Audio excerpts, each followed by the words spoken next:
I am a 23-year-old woman, and I am half Cherokee from Georgia, USA. At the time that this story took place, my fiance and I were living on a large farm in Maryland. We didn't use the farm, but we were renting a small house on the property, and we were free to come and go around the grounds. I was only 19 at the time this took place, and the only residents in our home were myself, my fiance, and our cat and dog. Our cat was a lunatic barn cat that I'd rescued because I can't say no to animals that need help. Our farm was situated on about 20 acres of land, and our driveway was about half a mile long. Usually, when I'd get home from work, my loyal dog and I would go out for a walk, and I brought my fiance with me. Not that I was afraid to go out alone, but he spends too much time playing video games, and he uses his legs. After our driveway was a 12-mile hike, and that was through a long road with woods and farms, until it finally reconnected with civilization. It was safe to say that we were far from other people, except for our landlord, of course. The first mile was through open farmland, followed by a brief patch of forest, and then about half a mile of wheat fields. After that was solid forest for about 2 more miles. Now that you have a bit of a layout, onto the really creepy bit. It started off like any other weekday evening. My fiance and I returned home from work to our happy cottage and our happy pets. Harley, our dog, was frantic to go for a walk, so I quieted her and changed into walking clothes and asked if my fiance would join me. He had gotten home shortly after me, and he said he'd seen one of the coyotes that we have around close to the field by our house. But as you know, coyotes are mostly scavengers, especially out here, so I wasn't too worried, and I'm very capable of defending myself. I called him a baby, and then told Harley that we could go down and we'd be fine without him. Laughing to myself, we left the cottage and started walking towards the driveway. The sun was going down, and the October air had started to get a chill through it, and it rustled through the cornfields next to our long driveway. The corn was about 6 feet tall at this point in the year, and impossible to see through, so I assumed my fiance was just trying to scare me, because there's no way he could have seen a coyote. Harley was enjoying her time in the field, tearing in and out of the corn stalks on her way up the driveway. I knew that as big of a coward as she was, she would alert me to any danger very quickly by running away. By the time I reached the end of the driveway, the sun had set and the moon had already come out and was shining high above the fields. It wasn't quite full, but it provided enough light that I didn't need to use my flashlight or Harley's collar light. We turned left down the road and proceeded across the first section of the field. The first field was soybeans, and if you don't know, they are relatively short plants that nothing but a rabbit could hide in, and off in the distance I spotted a few deer, but nothing alarming, so we relaxed and enjoyed our walk through the night air. I threw a stick and Harley brought it back over and over again, typical dog and owner stuff. We reached the first small section of trees, and Harley stopped and bumped into my leg, letting me know there was something ahead. It wasn't a coyote or a deer, but there was a rabbit that had been hit by a passing car, and it was still struggling. As much as I hate to say this, there was no way it was going to live, and honestly, it's probably what drew the coyotes in. I knelt down by it and using my knife, quickly put it out of its misery, as my family had taught me, and let it pass into the next life. Feeling sad, but somewhat relieved that all we'd encountered was a handful of deer and that poor rabbit, we continued our walk and passed into the next field. This was a wheat field, and the wheat was about ready for harvest. It was quite tall and hard to see through. The field was quiet though, and Harley didn't do anything, so I figured the coyotes had passed on, if there had been any at all. Now this is the part you were waiting for. and I don't know what it was, but here it was.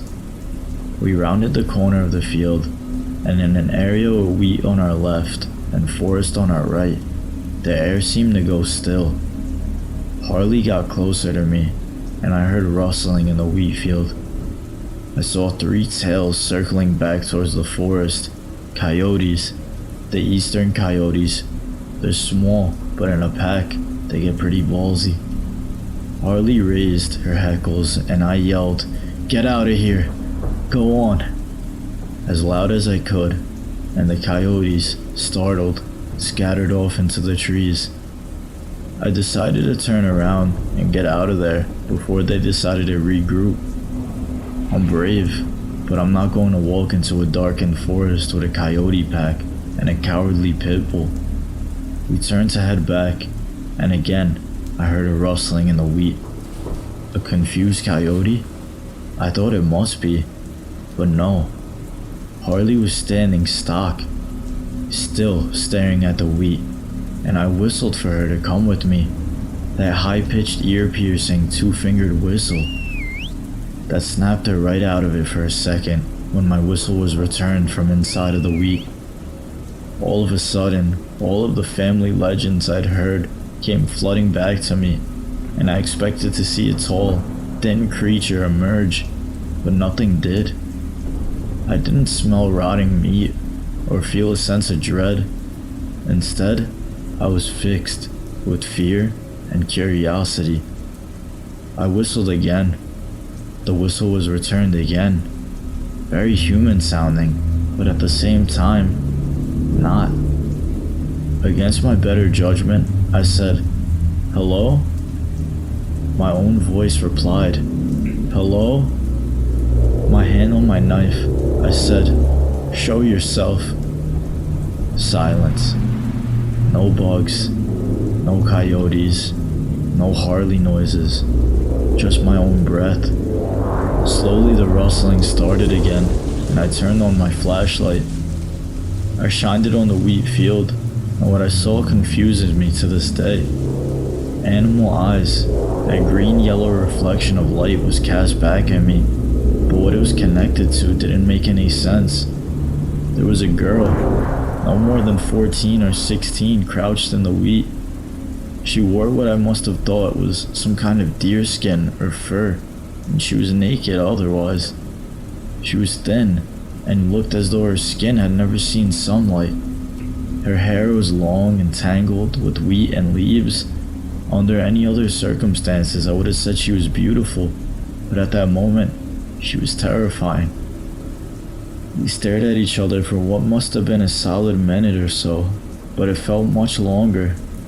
And then I heard the unmistakable coyote howl from the forest. Both of our heads snapped towards the noise, and immediately I heard her take off through the wheat. At the same moment, Harley took off towards our house, and I went after her. We didn't stop running until we got to the driveway, and I stopped not wanting my fiancé to know I was running away from something. I could still hear the howling in the distance, and we started walking at a brisk pace. We made it back to the cottage with no further problems, and I didn't tell my fiancé about it. She hadn't hurt me, so I didn't think it was right to hunt her. I was awoken in the middle of the night that night by the sound of coyotes outside of our cottage. This wasn't usual, but now I wondered if she was with them. When I was coming home from work about a month later, I'd stopped obsessing about that night, and I almost thought I'd imagined it when I slammed on my brakes for something in the road. It was dark, and when my headlight hit its eyes, it reflected green and yellow. It was a large coyote, and it just stared at my car for a moment and ran off into the woods. I know this sounds crazy, but I still wonder, was that her?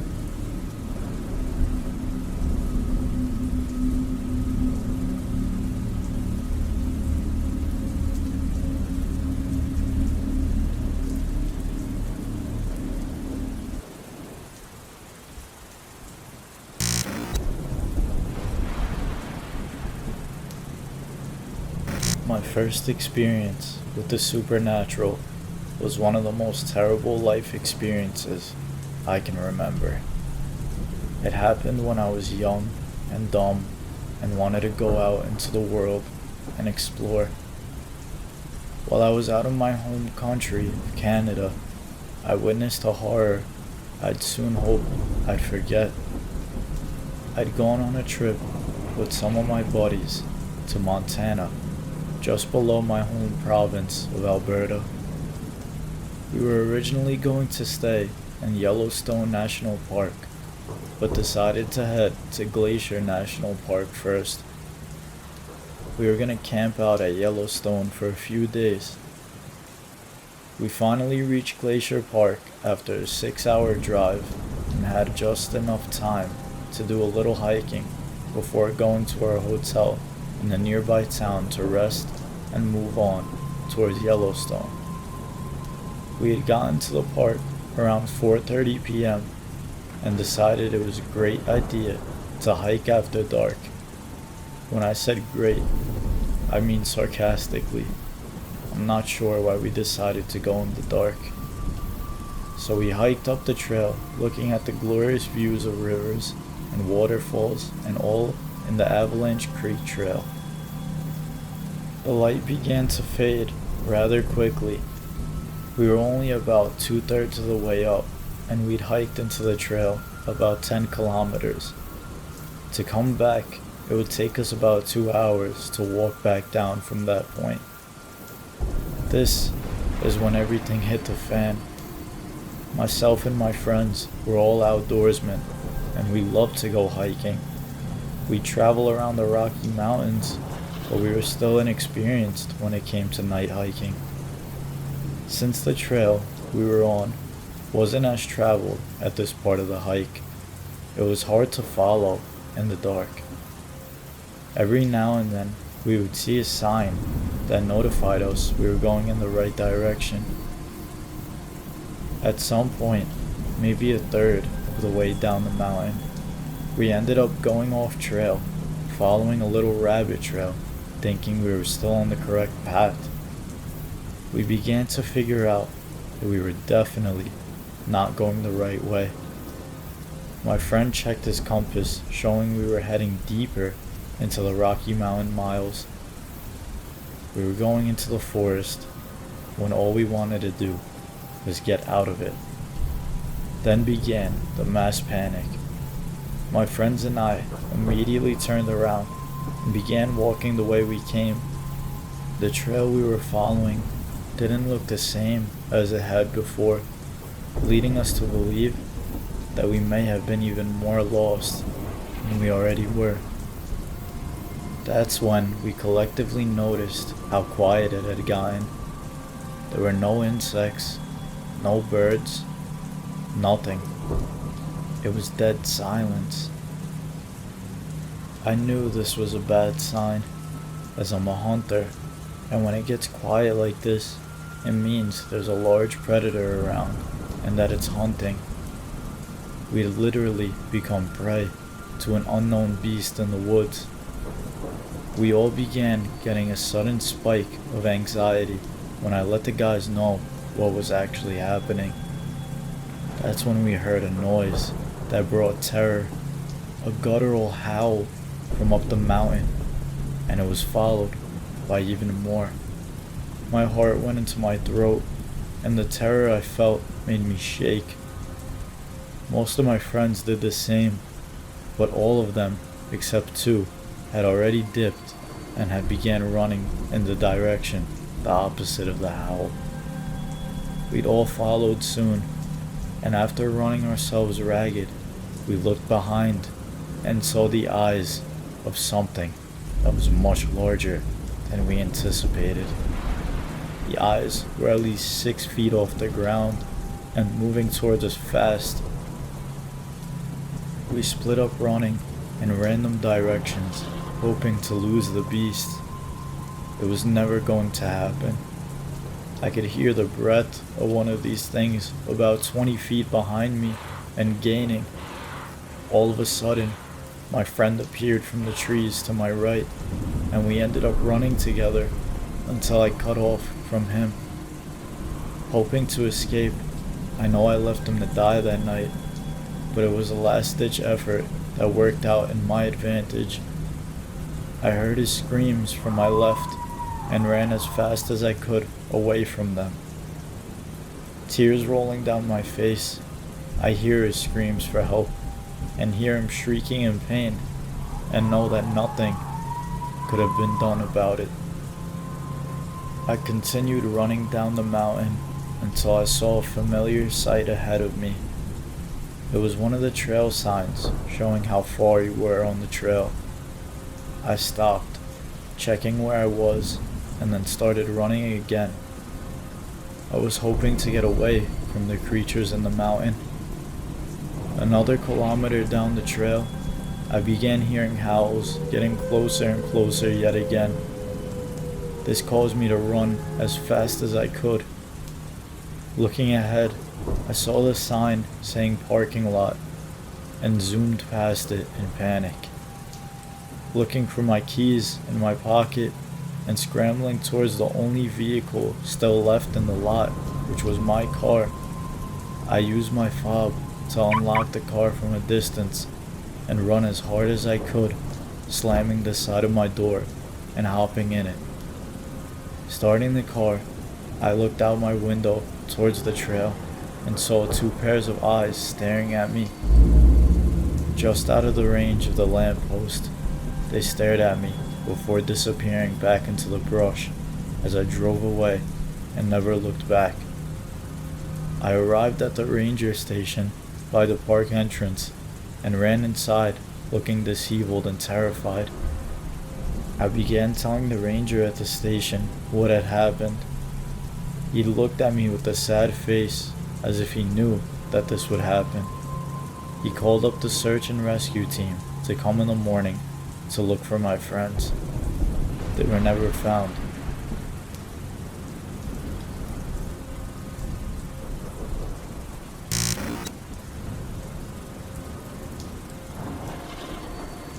This happened to me when I was 11 years old, and I'm now 13 and still remember it as clear as day. I basically lived in the middle of nowhere, so I didn't have many friends. There was this huge forest though, so I would often play there. One day, I went to go play, and it was almost around 6:30, so it was kind of dark. I lived in Wisconsin at the time. I went deep into the forest and everything was good until 7 p.m. rolled around. I was used to hearing weird noises in the woods, but nothing like this. I heard this awful scream, not human-like either. It was demonic, like it scared me. I was curious, so of course I went to go investigate it. I got around maybe half a mile in when I saw this non-human-like creature perched in a tree.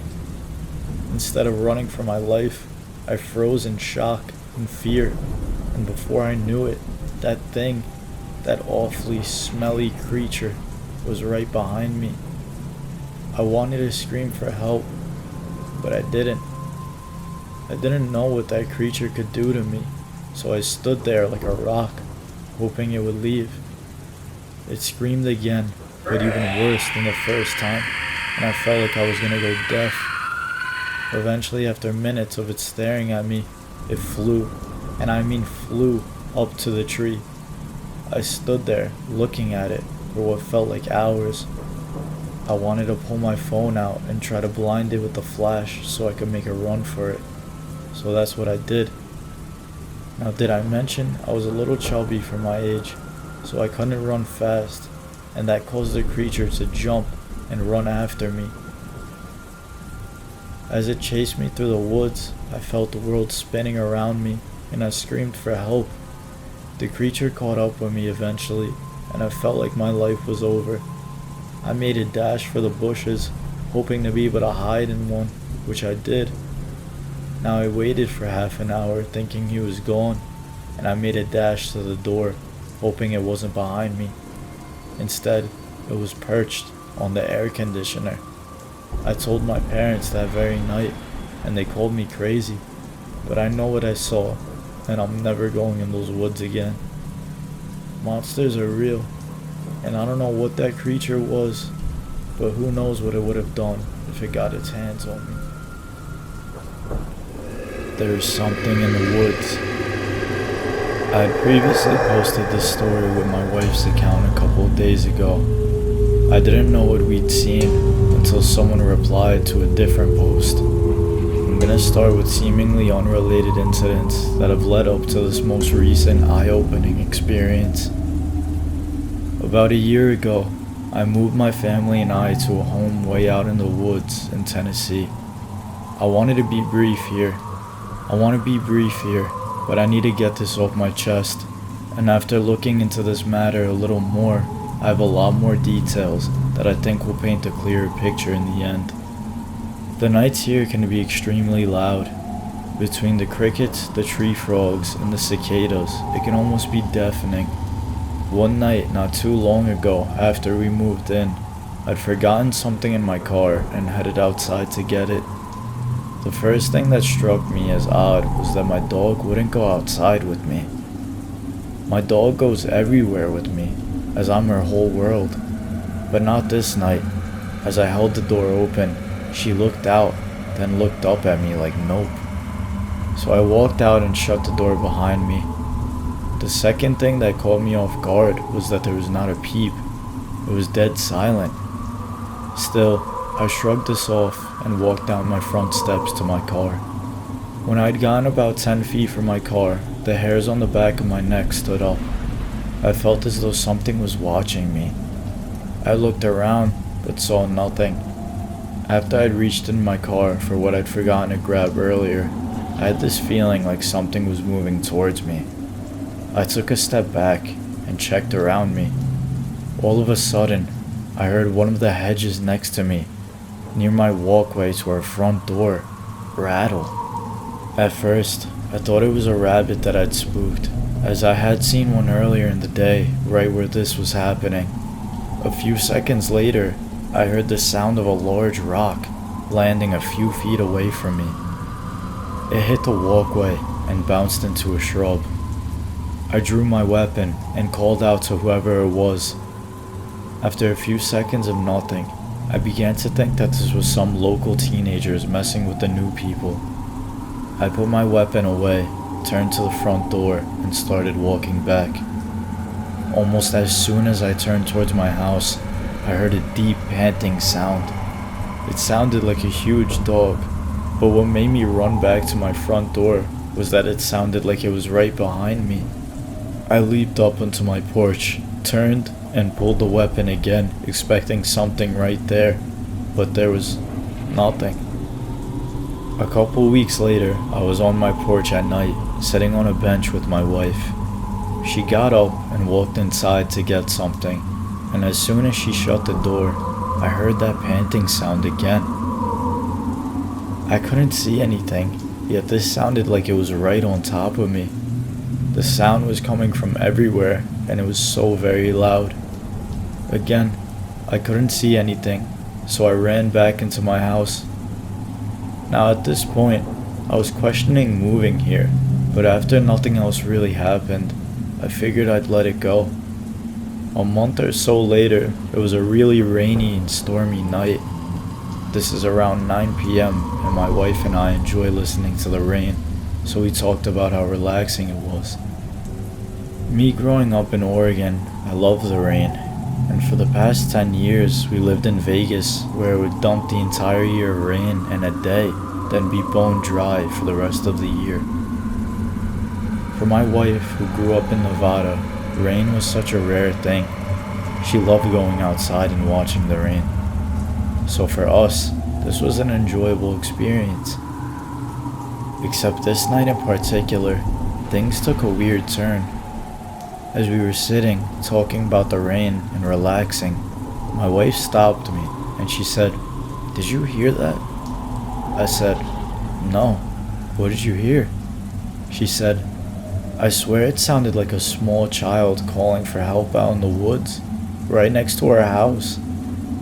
I said, "No, I didn't hear anything."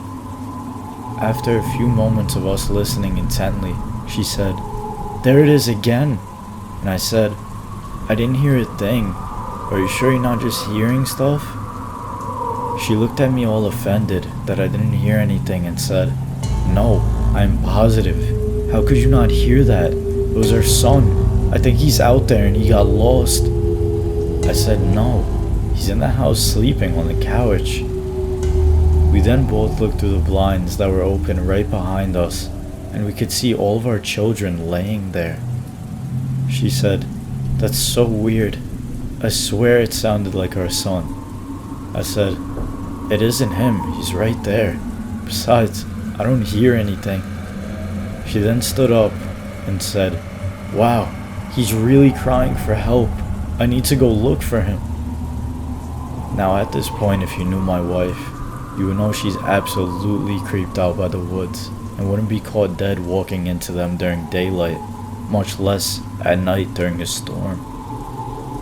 I grabbed her hand and said, "I've been listening intently, and there's absolutely nobody calling out for help. You need to stay here." At this point, I was getting worried about her. She was acting completely out of character, not to mention that at this time she's 8 months pregnant with our baby daughter.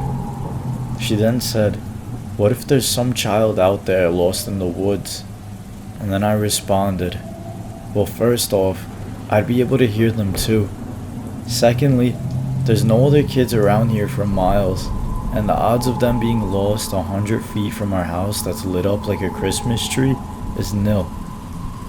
She then said, "I know, but what if it's just a kid?" Before I could say anything else, she stood up and walked towards the stairs.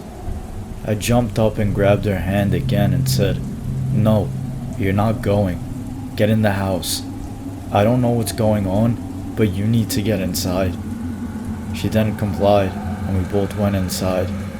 I didn't know what this was, or what this situation was going to turn out to be, but it freaked me out.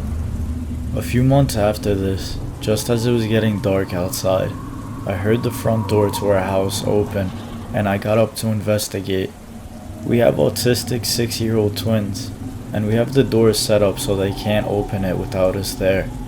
So to hear this sound, it could only have been my wife. What was weird was the fact that she usually doesn't go outside without saying something to me. I walked out front and saw my wife walking down our private road towards the drive on the side of our house. I asked her, "What are you doing?" And she said she was sitting on my back patio and kept hearing a baby crying out in the woods. I said, "Seriously, and you just decided to walk off into the woods to investigate?" She then looked out into the woods and said, "See, there it is again." Again, I didn't hear anything, but what I did notice was that it was completely silent out again. I told her, just like before, the chances of having a baby being out in the woods outside our house is slim, and she needed to get back inside. She said, "What if someone left a baby out there?" And then I responded with, "Well, if that was true, I would hear it too." Now at this point, I was really starting to worry about my wife's mental health. I actually asked her to see a psychiatrist, and she did. Now looking back, I really feel bad about this knowing what I know. A key to this moment was that my wife had just given birth to a baby girl a month before. A few days after this, we are out front on the porch. It's early evening, and I just mowed the lawn this day. Our 3-year-old son was riding his little car in front of the house. Now he knows that he's not allowed outside of a certain area that we mapped off, but he loves playing outside. With the road 50 feet behind him from our porch, we have to be careful as a lot of boaters will fly through after drinking all day on their boats. As we were talking, we were both keeping an eye on him. A neighbor drove by and stopped to say hi for a second. This interaction took approximately 8 seconds, as all they said was, "How are things?" while we said, "Good," and he told us they would stop by later as his wife got something for the kids, who happens to be one of their teachers in school. We said, "Okay, great," and he drove off. I looked over to where our son was, and he was gone. I called out his name and ran over to the side of the house and could hear his car on our side drive. I scolded him for leaving the area, and he said something in his 3-year-old gibberish and pointed to the woods behind our house. I said he had 5 seconds to get back up to the front of the house or else, and he adamantly pointed back in the direction of the woods and kept trying to tell me something. I looked off in the direction of the woods and just assumed he saw a deer or squirrel or something and wanted to see it up close. I walked him back up to the front of the house and he cried the whole way there. He got really upset that I wouldn't let him go into the woods, but I just wrote this off as him being curious, as most 3-year-old boys are. Now this incident isn't isolated, as our twins have done similar things, but nothing quite as extreme as this.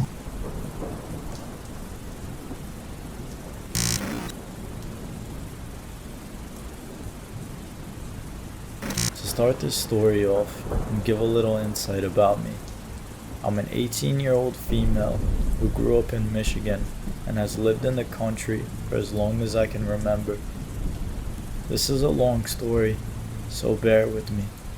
On a particularly hot summer weekend, me and a couple friends, including my boyfriend Tony and my older brother Brad, decided we were going to go camping for the weekend. It was such a nice week that we figured we couldn't stay home. Tony's parents had owned a cabin way out in Ludington, surrounded by a huge wooded area with a personal lake and no neighbors for 4 miles. Being stupid teenagers, we didn't really think about that. All we were ready for was to party, like any normal teens would. After being there for 2 hours, our fun had started. Tony's friends brought tons of alcohol to last for the weekend so we wouldn't be bored since we had no service and only movies to watch. After it was around 12 a.m. and pitch black, we had a huge bonfire going. It was a total of 6 people, including me and Tony. As we talked and laughed about upcoming events in our lives, we were so distracted, we didn't even notice that my brother had his eyes frozen on one section of the woods. Mind you, we were all intoxicated at that time. Eventually, our talking ceased when Tony realized his friend and my brother had an emotionless expression. "Hey dude, are you alright?" he asked Brad. Silence. Brad didn't reply or even make any movements that would indicate he heard him. After that, I started to get scared, as well as the 2 other girls. It took a lot for my brother to act that way. Eventually, I was the first to catch on, and he was excessively staring into a certain spot in the woods. I turned my head and followed his gaze the best I could. And when I finally caught on to what he was staring at, my heart dropped. There, right there, was at first look what looked to be a dog. At least, that's what I thought. It was some person's dog that wandered off. It had to be. But then my brain kicked in, and I realized there weren't neighbors for miles. So how could there be a dog there? My mind started to race while Tony tried to get Brad to speak or even move. In one motion, this thing stood up tall. And when I say tall, I mean gigantic. It had to be at least 6 feet tall. Everyone had seen it then. How could you not? The other 2 girls and the other boy gasped as they finally grasped why my brother was as still as a stick. No one moved for what seemed like hours. Tony was the first to talk. "No tail," he mumbled. No one heard what he said except Brad, and I swear to you, when I say his eyes widened as big as pan saucers, that freaked me out immediately. "What did you say?" one of the girls asked. It has no tail, he hissed at her. My heartbeat stopped. He was right. There was no tail on this thing. Suddenly, my clouded alcohol mind cleared up in a fraction of a second when I finally realized what this thing was. I understood why my brother was as still as he was. This thing was a Skinwalker. My instincts kicked in right then and there, but before I could get the hell out of there, this thing let off a terrible stench like rotting death before screaming inhuman-like. The sound was enough to scare everybody. My brother was the first up out of his chair and started shouting native words to the creature, while I told everyone to get inside. No one questioned me when they'd seen just how dead serious I was, especially Tony. He'd never seen me so scared, so he knew it was a bad situation.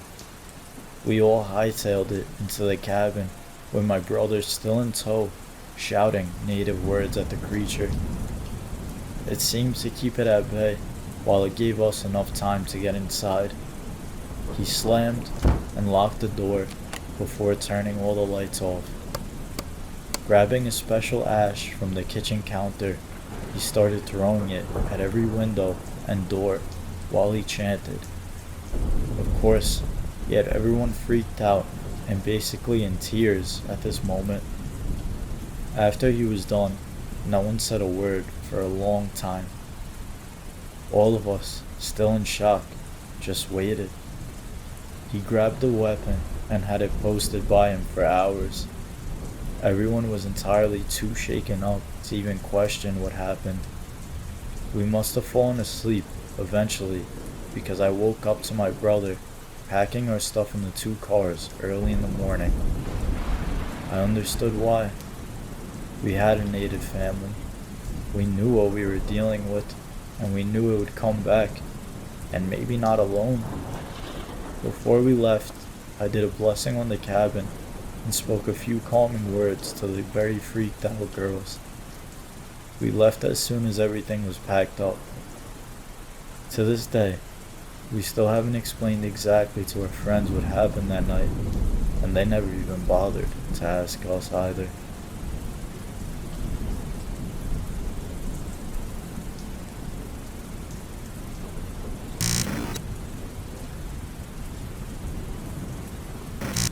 I'm looking for a logical explanation to my experience.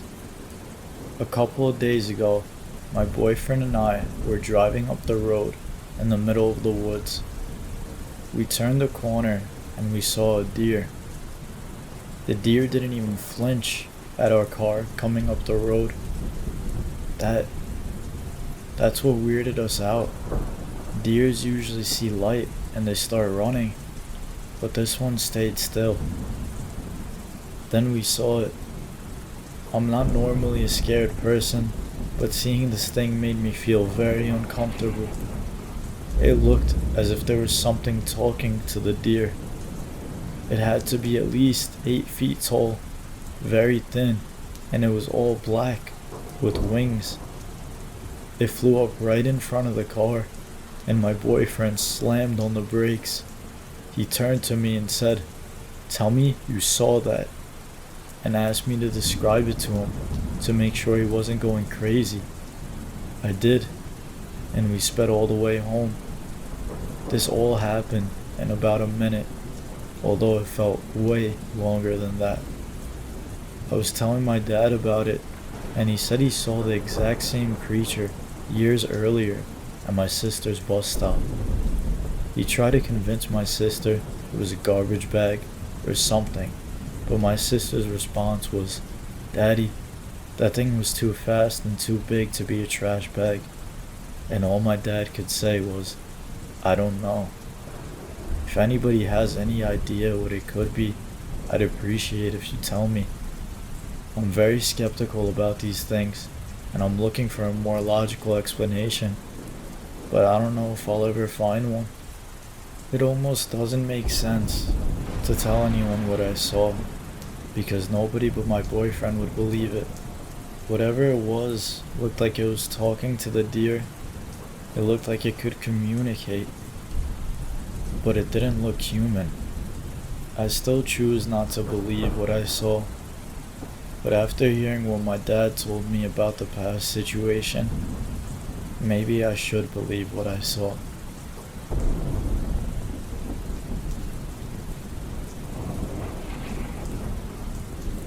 The Spirit in the Woods. It happened in the winter of 2015. I lived in a small apartment complex in upstate South Carolina. It was bordered by woods around the left side of the apartment and the back side of the apartment. It was around 1 o'clock in the morning. I was on the stoop of my apartment complex smoking a cigarette, thinking about how bad I screwed up my life thus far. I was using illicit substances at the time and was living with my father. I was contemplating what I was doing with my life at the time and what I was going to do with it. Then I heard rustling from the woods on the left side of my apartment. I thought I was hallucinating at the time from the drugs. Then I realized I wasn't on drugs at the time that the series of events happened. I turned to look at the rustling noise from the left side of the apartment.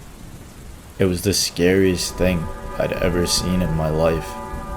It was crouched down on all fours, as white as snow.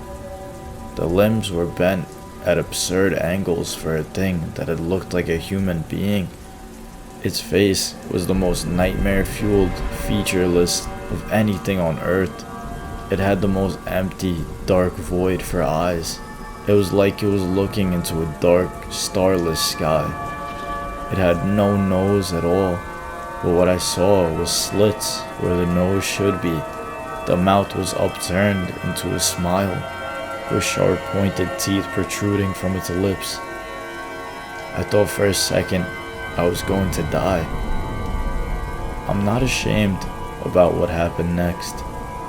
I got up from the chair as fast as a flash of lightning. I started to run from the stoop of the apartment up a flight of stairs to my apartment. Then I heard an inhuman scream coming from behind me while I was running up the staircase to my apartment. I surely thought I wasn't going to make it in time before the creature had gotten me. But then I had gotten to the apartment before the creature had gotten me. My father and stepmother were home at the time. I had told them about what happened to me just outside moments ago. They didn't believe me when I told them about it. They said I was hallucinating at the time, which I was 100% sure I wasn't. They had told me to go to bed and get some sleep so I would stop hallucinating. So I did as I was told, and I went to bed. My bed at the time was the couch in the living room.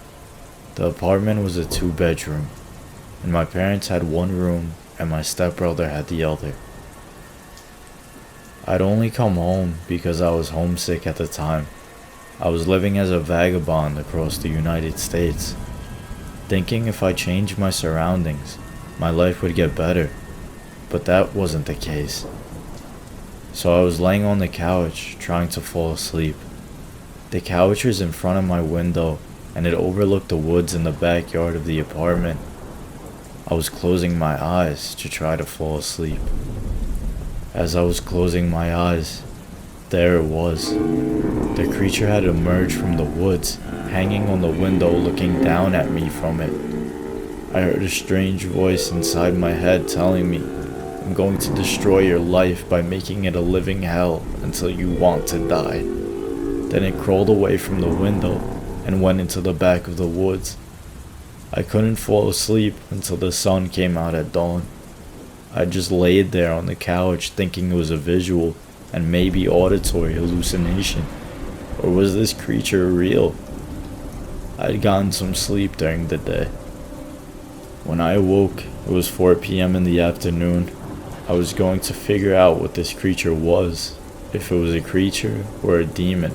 So I'd started to do research on it and what I'd seen of the creature. I checked Google and came up with one answer. I'd found out the creature was the rake. All I wanted to figure out was if there was a way to get rid of it out of my life. But from what I saw, there was no getting rid of it. I had thought that maybe drugs would solve the problem, which of course never did. The creature came back again that night, walking around the woods behind the apartment complex. At the time I thought maybe I should let it come in and end my miserable existence. Of course I was too chicken for that. I was even too wimpy to do it by myself. Now I'm grateful that I didn't. I had become agoraphobic that I would not leave the house at all, just sitting by the window. I'd hoped that the creature would just go away, leaving me alone and letting me live my life on my own standing. But it didn't. Not for the next month. I would just stay inside my apartment and watch the creature's movements in the woods out of the corner of my eyes, afraid to leave my house.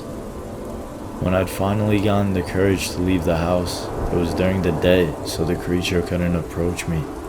I had walked everywhere at the time because I didn't own a car, and you had to walk a long time before you got to any store. So on one of these walks, I heard another voice.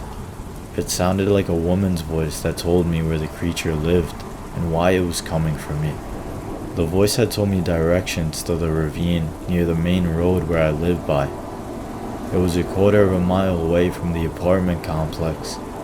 It had an opening for a big water drain for the rainwater to run off into the ravine.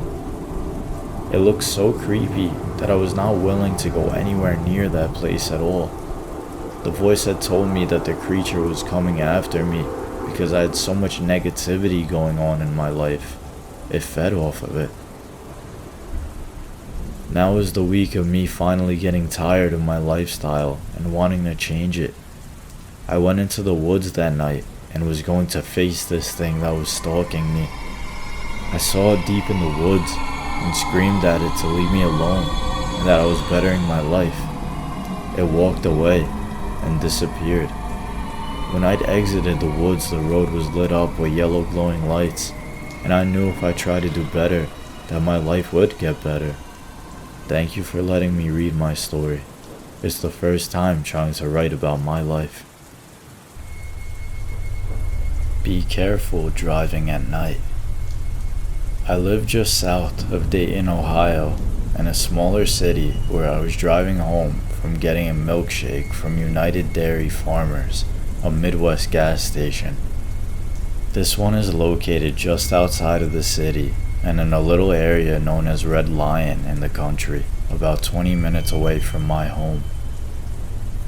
It was about 9 o'clock, and being the fall, the sun had completely set. I was driving through a low-lying area with a stream on one side and a cornfield on the other. Coming down this road at night, you need to watch out for the deer, because at that time of the year they love the cornfield where the farmers harvest. The road has an S-curve in it halfway down the little valley. So I was driving through the area and coming up on the S-curve.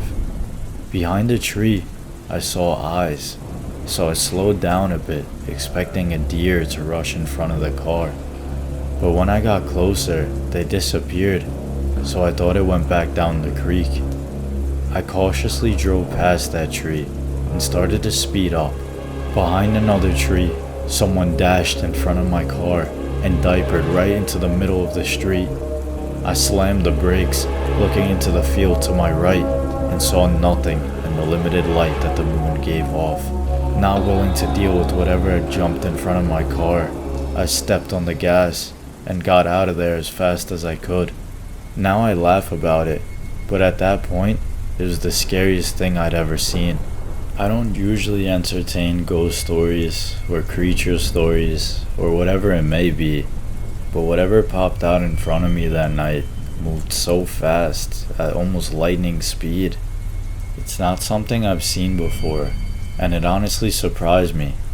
Living in such a rural area, you would expect to see things like deer and all of that pretty often, and you do, but this wasn't that.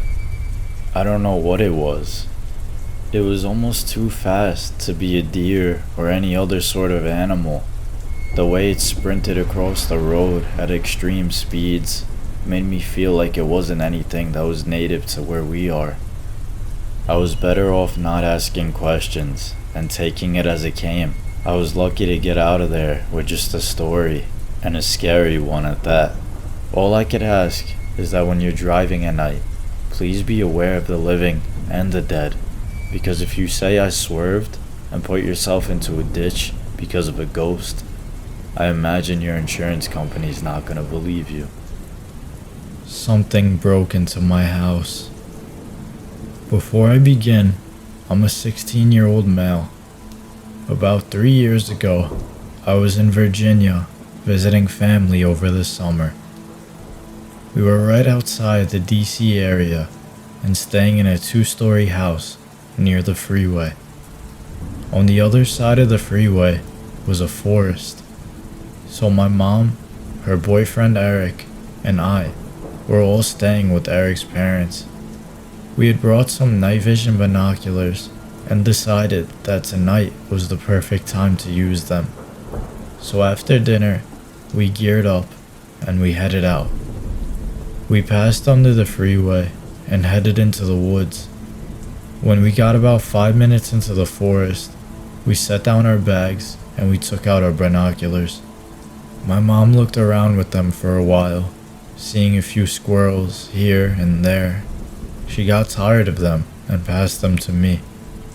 I looked around for a while too, being careful not to look at the freeway for fear of being blinded. I spotted something behind a tree about 50 feet to our left. I concentrated on it, trying to figure out what it was. It looked like a pale, bald, anorexic man looking straight at us from behind the tree. I got a bit uneasy, but I was hesitant to believe it was really there. I asked Eric to take a look too, just in case. To my despair, he saw it too. He described it much the same way that I did. Now, Eric is a former amateur boxer, and I train MMA almost every day, but neither one of us wanted to stick around with that thing. We started heading back to the house, crossing under the freeway. We took another look behind us as a car came by. All 3 of us saw glowing eyes lit up by the headlights on the other side of the freeway. We said forget this, and we ran back to the house. When we got back, Eric's parents were asleep, and my mom and Eric went upstairs to the guest room. There's only one guest room, so I have the couch downstairs. I'm a little too excited after seeing the thing in the woods, so I stood up all night long. Around 3 a.m., I was watching TV and started to hear footsteps above me. I immediately remembered our encounter earlier and panicked a little. I tried to calm down and tell myself it was one of the dogs or maybe someone who couldn't sleep. But I kept hearing the footsteps for a while until I heard a doorknob jiggle. I found it weird they were trying to open a locked door, but tried to ignore it. They stopped, walked around for a few more minutes, and then it got quiet again. I stayed up until the sun started coming up, and then finally, I fell asleep. My mom woke me up, and I remember the footsteps from the night before. I described what happened and asked if any one of them had gotten up at any time. She said no, and I think it must have been one of the dogs. That is, until she told me the room above me is the office. No one was in the office, and the door stays locked at night. My heart sank as I pieced it all together. I don't know if it was that thing for sure, but I think it was. I've done a lot of research since then, trying to figure out what that thing was that night. I found 2 creatures that seemed to match it. I think it was either a Skinwalker or a Wendigo. Whichever one it was, I'm just thankful that that door was locked. I know I wouldn't have been able to fight that thing, no matter how tough I am. What I saw in the woods that day had freaked me out for the rest of my life. I remember it every single waking moment, and I don't want to remember it anymore. But just knowing that a monster could have entered our home in the middle of the night, trying to find us just because we spotted it, is what freaks me out. It tried to open the door, and it tried entering the place we call safe. Ever since then, I haven't looked into the woods with binoculars, and really, I haven't gone back to the woods in general. It's not something I want to look deeper into, besides figuring out what it could have possibly been.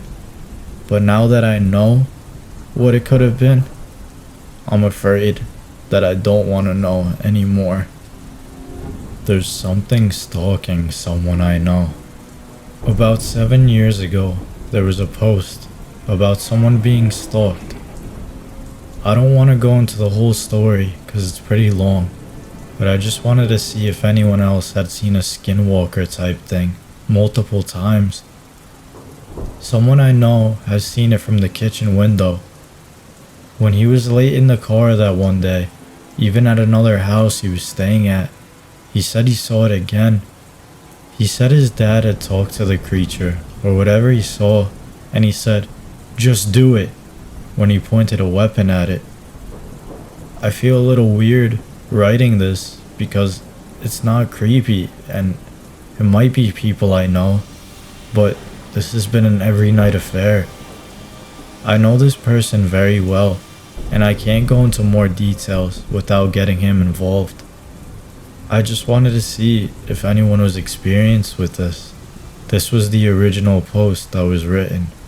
Someone responded and said, "It does sound like a Skinwalker, or at least something like it, but at what times do you see it? Most creatures like that prefer to stalk during the nighttime. Also, if he's reported seeing it on a regular basis, you could assume this creature has targeted your friend. So if this is a Skinwalker, or a Skinwalker-like thing, tell your friend to never open the door to anyone during the night. Even if it's his dad, his mom, or his friend's voice calling out to him. Skinwalkers are known to mimic voices, tricking their prey into letting them in. Well, let's just hope it never came to something like that. It may also help to look up imposters. They're like Skinwalkers, but they can use the skin and body parts of people and animals to appear human-like. Therefore, please tell your friend not to trust anything or anyone that seems suspicious in any way, even if they look human. Ever since that person responded to the original poster hasn't put anything down in the thread anymore. From what I heard, from what people believe, he's been caught up to by whatever was stalking him and his friend. There haven't been any updates regarding his friend's location or himself. This was put up 7 years ago, and we're likely to believe that whatever the case may have been, it could have been a Skinwalker. Skinwalkers have been getting more and more popular in recent lore, and a lot of people have been thinking and sharing their experiences. This is one experience that went sideways, and apparently we'll never hear from this person again. All media has been cut off from them. They haven't posted since that original post. So what did happen to them? Did they get stalked? Did they get found? Whatever the case may be, the advice that was given to them should always be followed. If you hear someone at night that sounds similar to someone you know, do not respond. If you hear someone whistling at night to you, do not whistle back. There are many things you can do to protect yourself from creatures invading your home and your comfort. This is a story of a man who did not follow those rules. This is a story of a man who was caught by the creatures of the night. TikTok, Instagram, All these trends have been glorifying exactly what skinwalkers are. They've been glorifying what alternates are, but people aren't taking the threat seriously. Doubters may end up like the original poster. Doubters may not know what to do when they find themselves in a real-life crisis situation. So heed these warnings, follow those rules, and when you do hear from someone you love, make sure it's them. Because if it isn't, you might end up exactly the way this poster did.